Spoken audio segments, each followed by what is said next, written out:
The entire once saved, always saved debate is asking the wrong question. One side has you terrified that you'll be fumbling your soul on the 1 yard line. The other side tells you that you could live like the devil and then coast in scot-free. And they're both missing the point. The real question isn't whether you're going to lose your salvation. It's what is going to be left of your life when God puts it through the fire. Because the fire is on its way. But interestingly enough, here's a hard-hitting fact about human psychology. The human mind cannot experience true peace if it is trapped in constant survival mode. And yet, millions of Christians wake up every single day under the same terrifying theological cloud. They are told that God has saved them, but they live with crushing anxiety that at any moment they may fumble the bag at the 1 yard line. Now think about how wild that actually is. If salvation is something you could just lose because you had a bad day, it basically means that you have zero security. You could be living a devout, faithful life for 40 plus years, lying on your deathbed, have one crazy, doubtful thought cross your mind, and in the moment of pain, boom, your eternity is in jeopardy. Now, if that's true, then the promise in scriptures that says he who began a good work will carry it to completion isn't actually true. It means that God can only bring you to the 99-yard line, and then the rest is up to you, and I hope you don't screw it up. But that isn't a relationship. That's like walking on a tightrope over hell, and you'll never have peace doing that. But we have to look at this cleanly. There's a massive difference between losing something and walking away from it. You could lose your car keys because you're careless. You don't just accidentally lose your salvation like it slipped through a hole in your pocket or something like that. The Bible, especially the book of Hebrews, doesn't warn us about an accidental misplacement. It warns us about willful, active, unrepentant rebellion. Now, let's take this to the real world. So imagine a married man packs his bags, he leaves his wife, moves in with his hot secretary, right? He moves in with her and is actively living in adultery, completely destroying his marriage, right? One night he has an epiphany. He comes and he realizes, oh man, I ruined my life. What am I doing? You know what? I'm going to make amends. I'm going to call my wife right now. But here's the catch. He's making those phone calls while still lying in the bed of another woman. Now, we all know that ain't going to work. There's no way that's going to work. You can't reconcile a broken relationship while actively remaining in the thing that broke it. So that's what Hebrews is talking about when it mentions living in persistent, unrepentant sin. It's not that God's grace ran out. It's that you cannot hold hands with God while refusing to let go of the lifestyle that crucifies him. Let's just say it in another way. You can't be married to Jesus and dating the devil. It don't work. If you think once saved, always saved means you can just pray a sinner's prayer and live like the devil and then coast your way into heaven with no consequences, yeah, you are dead wrong. That dog ain't gonna hunt. In fact, what the Bible actually says about a Christian who's determined to live like a devil is actually more terrifying than losing your salvation. It says in Hebrews that whom the Lord loves, he chastens. But God's discipline is not a slap on the wrist. It's not a timeout, y'all. When the true child of God stays locked in persistent and unrepentant sin, God then says, all right, time to go to war because I'm going to save this soul. God goes to war for your soul. So the scripture shows that he will dry up your finances. He will pull back your peace. He will even strike your physical health. Look with me in the church of Corinth. I say some of y'all think I'm joking when I say God will discipline you. Chapter 11, verses 29. It says here, for he who eats and drinks in an unworthy manner eats and drinks judgment to himself. What does that mean? Not discerning the Lord's body. Check this out. For this reason, many are weak and sick among you, and many sleep. This word sleep here is a euphemism for death. For if we would judge ourselves, we would not be judged. But when we are judged, we're chastened by the Lord, that we may not be condemned with the world. So there it is. Paul says it that many are weak and sick. People are getting struck with sicknesses, and some people are dying because they think they could live like a devil and get into heaven, but God ain't playing with you. One thing is certain, if he sent his son Jesus Christ to die on the cross, he ain't playing about your soul.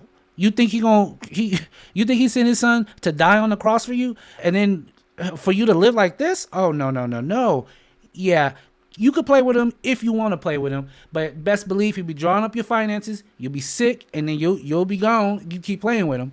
But you know what? I want the blessings and prosperity package 2026. I don't know about you all. That's the one I'm trying to get. I don't need no chastisement, because I seen how the Lord get down in the Bible, and I'm just going to say it. I think the Lord hit heavy. I'm not saying he's unjust, but I'm saying, I don't want to go through that. But think about that. The discipline can get so heavy that God will actually, he will log you out of your account. Let me just say it like that. The discipline can get so heavy that God will log you out of your account here on earth just to save your soul from further corruption. So you just don't slip away. You get taken out by your own daddy. But then this leads to another thing. Oh, well, if I die, I die. As long as I get to go to heaven, well, who cares? Well, wait a minute now. Hold up. Wait a minute. Let me put some scripture in it. 1 Corinthians chapter 3. Here's what Paul has to say to the Corinthians. He says, for no other foundation can anyone lay than which is laid, which is Jesus Christ. Now, if anyone builds on this foundation with gold, silver, precious stones, wood, hay, straw, each one's work will become clear, for the day will declare it, because it will be revealed by fire. And the fire will test each other's work of what sort it is. Now, here we go. Verse 14. If anyone's work which he has built on endures, he will receive a reward. That's that, well done, my good and faithful servant. That's the one I'm trying to hear. Now it says here in verse 15, if anyone's work is burned, he will suffer loss, but he himself will be saved, yet so as through fire. So Paul says we're all building on the foundation of Christ with gold, silver, and precious stones. But others spend their lives building with wood, hay, and stubble. And that represents the worthless, temporary, sinful works. Then comes the day of testing. Do you know, even for Christians, there is a day of testing? Yes, not for your soul. Paul clearly says in his scripture here that he himself will be saved. Check that out in verse 15. You suffer loss, but he himself will be saved. Okay? You'll be saved. Yet as through fire. Now, what does that mean? This isn't the fire of hell for the unsaved. This is the judicial, fiery discipline of God testing the life of his child. So whatever you build on this life, whatever you invest with your faith, you'll get a reward if it survives. But if your life was entirely filled with nothing but wood, hay, and stubble, it all goes up in smoke.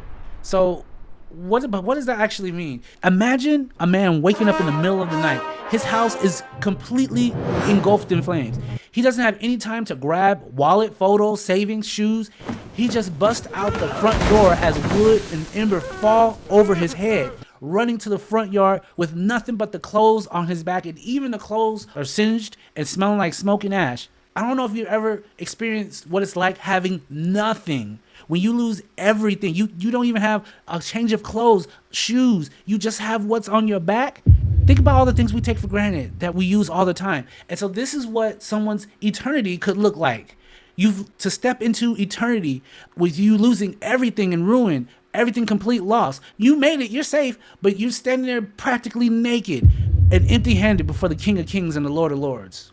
This is the once saved, always saved reality for the carnal Christian. You're not losing your soul, but you're losing your entire legacy. It's a terrifying way to enter heaven. The modern day church basically doesn't see this because we think heavenly rewards are some kind of optional bonus package.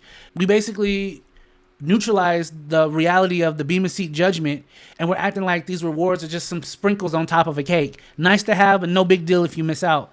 But that's not what this scripture basically implies. We read Revelation 21 where it talks about the land of no more. No more tears, no more sorrow, no more death, no more pain. And we assume that the moment we close our eyes, that boom, we're instantly transported to that land of no more and everything will be wiped away. But when you do that, you have a big gap in your timeline because you're missing the wedding supper of the Lamb and you're missing the 1,000-year millennial reign of Christ here on earth. Now, what does this have to do with anything? I'm about to make this real for you. The bankruptcy that the Bema Seat is talking about is a total exclusion from the ultimate experience of the kingdom. Can you imagine that? The Lord coming back in all his grandeur and glory, and you can't participate. You can't celebrate. You're ashamed at his coming because you know you ain't been living right. That's the situation I don't want to be in. The New Testament repeatedly warns believers about missing out on the rewards of the kingdom. As a matter of fact, if you read Paul's teachings, he's terrified of being disqualified. Not that he's not going to make it into heaven, but that he's going to stumble and be disqualified from getting his rewards. And so if you spend your earthly life building on wood, hay, and stubble, you enter the next age saved, but spiritually broke. Bro, to be broke in heaven, to be broke here on earth is already bad enough. But to be broke in heaven when Jesus is on the throne, bruh, that ain't the good look that we want. That's not, the thing is, we don't even know what that even entails. but he can't be good, because what does a broke believer do during the wedding feast? What is their role during the 1,000-year reign when Christ is ruling earth? Jesus dropped big hints about this. He spoke about faithful servants being given authority over 10 cities while others were given none. He spoke about believers being least in the kingdom. And what does that mean? So the best we can say is there is a bankruptcy of access. You're present in eternity, but you're a spectator to the glory. And while all the faithful are reigning and ruling with Christ, executing his will and experiencing the deepest, most intimate rewards of the covenant, you are stuck on the sideline. You're living eternally broke. You're living basically an echo of a wasted life. Now, this is where some believers may say, wait, brother preacher man, come on, wait, hold up. 1 Corinthians 15 says all believers, regardless of performance, get the glorified, incorruptible resurrection body. How can there be a difference? And that's true. Yes, every believer does get an immortal body, but let's look at it. In that very same chapter, let me actually pull it up, because y'all be thinking I'm playing with you. 1 Corinthians 15. Check it out. 1 Corinthians chapter 15, verse 40. There are also celestial bodies and terrestrial bodies, but the glory of the celestial is one, and the glory of the terrestrial is another. There is one glory of the sun, another glory of the moon, and another glory of the stars. For one star differs from another star in glory. So guess what? There is a difference, y'all. There is a difference. Think about it like light bulbs. A 5-watt bulb and a 100-watt. They're both plugged into the exact same power source. Neither one is broken, flickering, or defective, but one is significantly brighter than the other. And so in the resurrection, the wood, hay, and stubble believer, they get their immortal body so that they can endure eternity, but their body possesses that faint radiance of a distant star on the furthest edge of the galaxy. They're safe from the darkness, but they possess almost no light.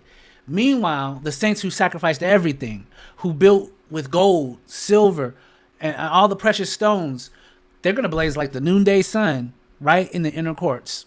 So if you think you're safe to sin all you want, you don't understand the severe holiness of God. If you think you're one mistake away from hell, you don't understand the secure power of the cross.